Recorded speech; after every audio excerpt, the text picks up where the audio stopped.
The sea has always whispered secrets.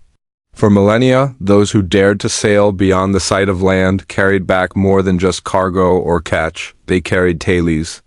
Stories of impossible beasts that rose from the abyssal darkness, of serpentine necks that towered over masts, and of tentacles large enough to drag a galleon to a watery grave. These were not mere campfire stories. They were sworn testimonies, etched in ships' logs and sailors' dread. They spoke of the Kraken, the Leviathan, the sea serpents of the north. For centuries, these ocean monster myths were dismissed as the fantastical delusions of sun-addled and storm-weary men. But what if the whispers were true? What if the proof was not in finding the monsters themselves, but in unmasking the very real, and often more astonishing, creatures that inspired them? This is a journey into the heart of that mystery, a voyage to separate the sinew of fact from the ink of legend. Our story begins not with a bang, but with a slow, creeping dread in the age of sail. Imagine the scene: a Portuguese carrack, the Snow Joao, battling a squall in the mid-Atlantic circa 1555. The wind howls, the timbers groan, and the world is a chaos of black water and white foam. Suddenly, a young deckhand, lashed to the mainmast, screams a prayer that is torn away by the gale. He points a trembling finger at the churning sea. There, illuminated by a flash of lightning, is a sight that will haunt him until his dying day. A neck, longer than the ship itself, arcs out of the water, crowned with a head like a demonic horse. Its eyes glow with a pale, malevolent light before it crashes back beneath the waves, leaving only a monstrous wake. The story of the Snow Joao's encounter with the Great Serpent would be told and retold in every tavern from Lisbon to Antwerp, adding another layer to the growing tapestry of maritime terror. For centuries, such accounts were the primary evidence. Bishop Erik Pontoppidan of Norway, in his 1752 The Natural History of Norway, compiled these sailors' yarns with earnest belief.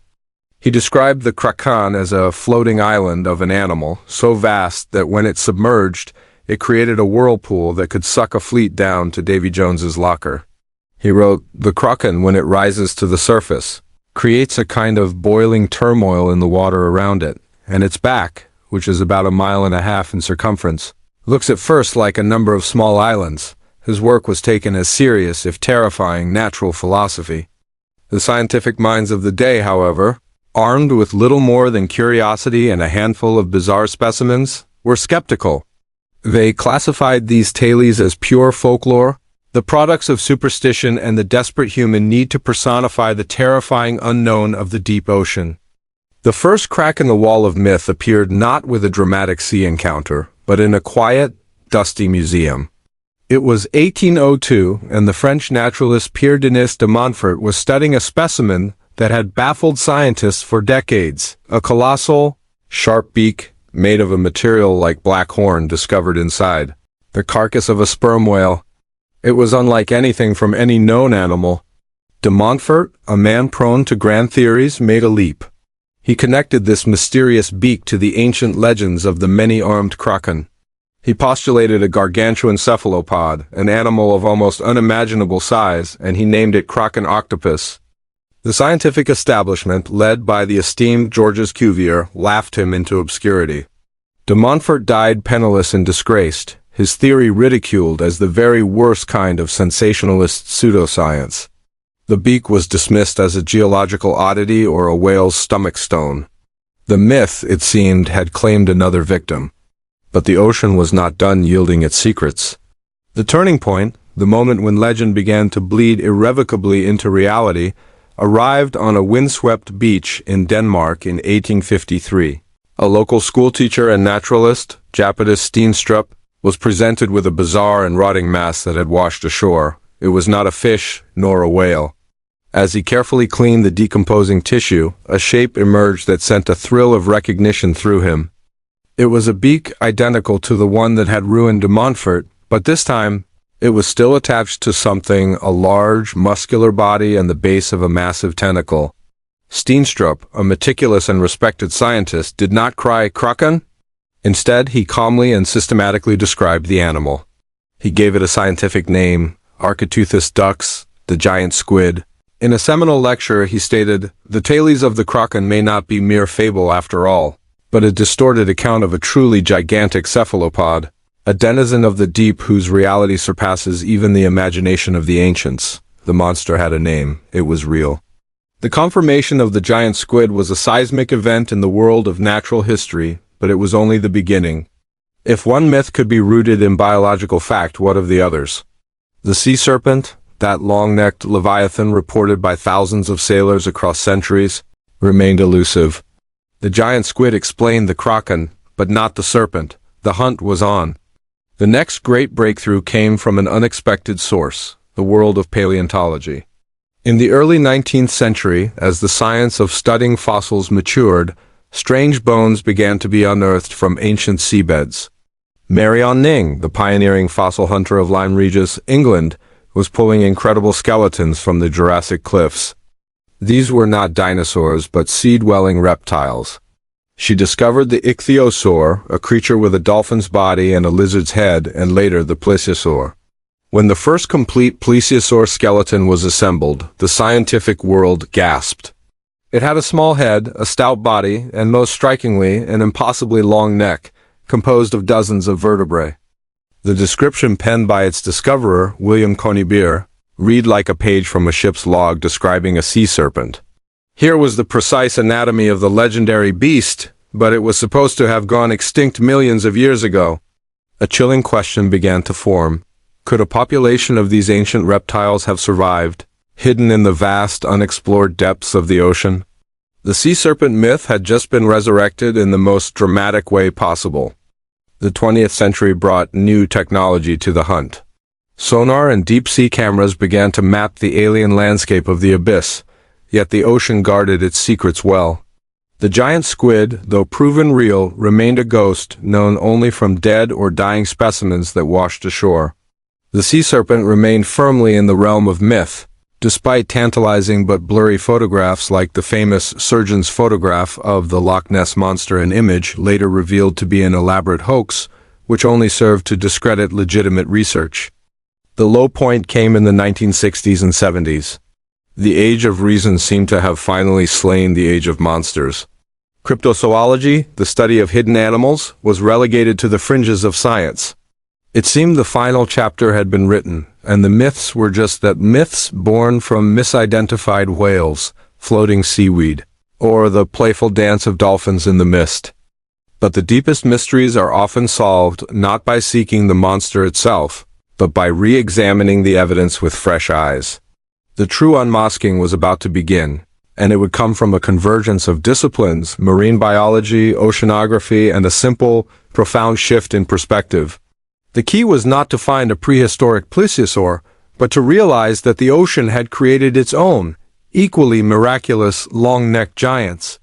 The legend of the sea serpent was not a single lie, but a composite truth, a mosaic pieced together from glimpses of several real and breathtaking animals.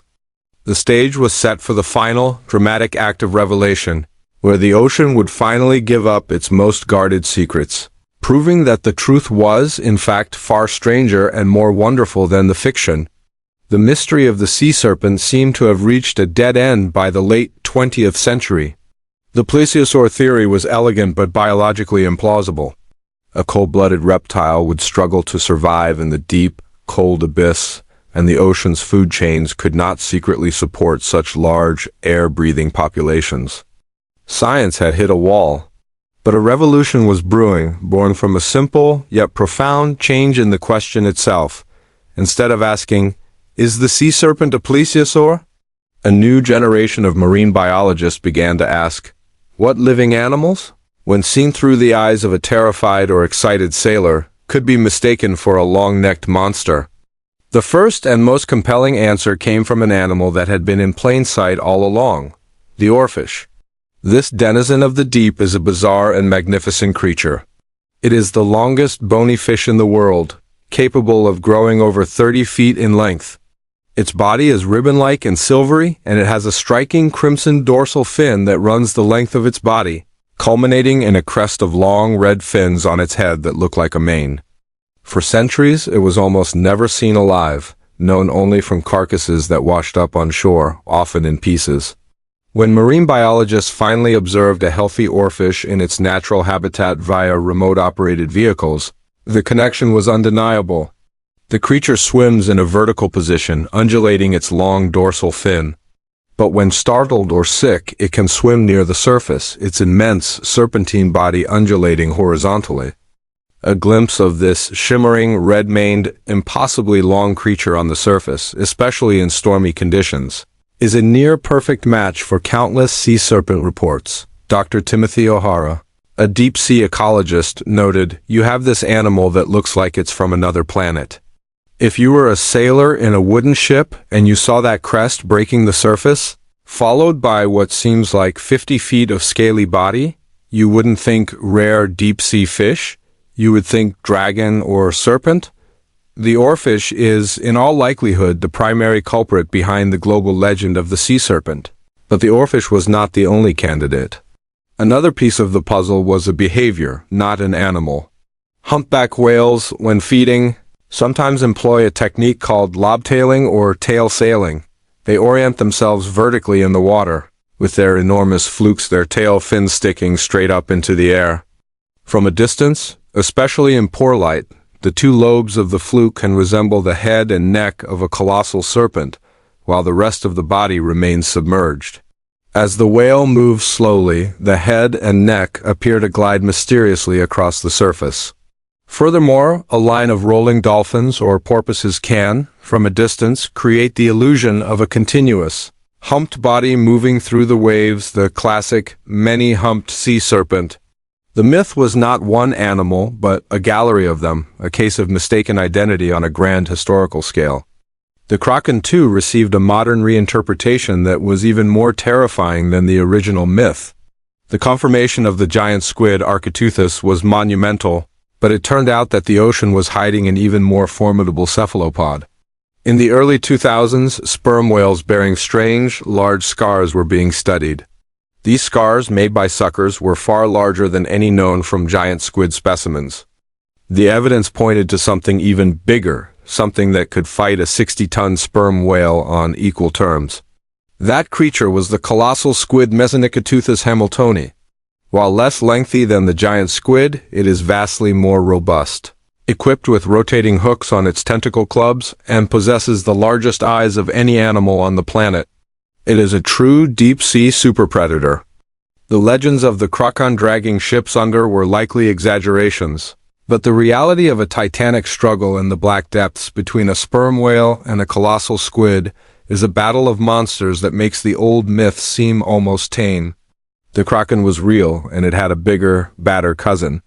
The final, and perhaps most poignant, Unmasking involves one of the most famous monster stories of all, the historical account of the USS Stein in 1976. This American frigate returned to port with its powerful sonar system, called NSQS-26, mysteriously inoperative. When engineers examined the massive rubber dome that housed the sonar, they found it was shredded. The rubber was torn and gouged, and embedded in the tiers were dozens of sharp, curved claws. The official report was inconclusive, but speculation ran wild. What kind of creature could attack a warship? What lived deep enough to damage a sonar dome and possessed claws like this? The Stein monster became a modern maritime legend, a testament to the unknown horrors of the deep. The truth, once uncovered, was both less sensational and more fascinating. Marine biologist F.G. Wood was tasked with investigating the claws. He identified them as the denticles from the arms of a giant squid. Not the suckers, but the serrated rings that surround them.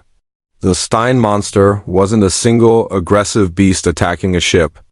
The most plausible explanation was that the frigate had, at speed, plowed through a large school of medium-sized squid, perhaps the jumbo flying squid, Dositicus gagus.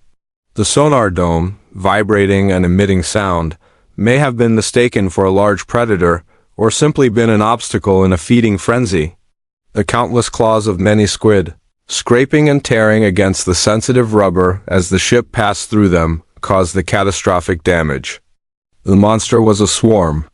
The story transformed from a tale of a single leviathan's wrath to a demonstration of the sheer, overwhelming biomass and power that exists in the open ocean, a power we still scarcely understand.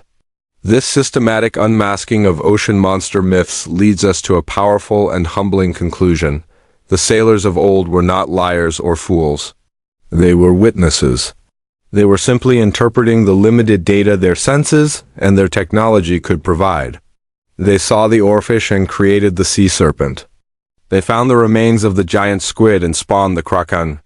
They encountered a sperm whale locked in a death grip with a colossal squid and imagined a whirlpool created by a beast the size of an island. Their stories were the best explanations they had for the utterly alien reality of the deep sea. The real monsters are not the mythical beasts of lore, but the incredible, resilient, and often bizarre creatures that have evolved to thrive in the most extreme environment on Earth. The proof was not out there. In the sense of finding a plesiosaur in Loch Ness, the proof was in the patient, meticulous work of science.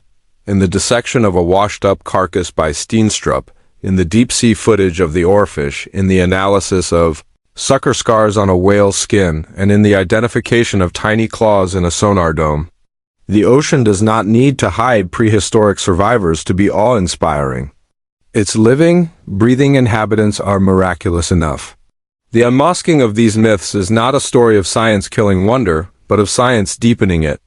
It replaces a simple, frightening fantasy with a complex, beautiful, and truly awesome reality. The greatest mystery of the deep is no longer what monsters might lurk there, but what other breathtaking truths remain, waiting for the right question to be asked, ready for the next veil to be lifted.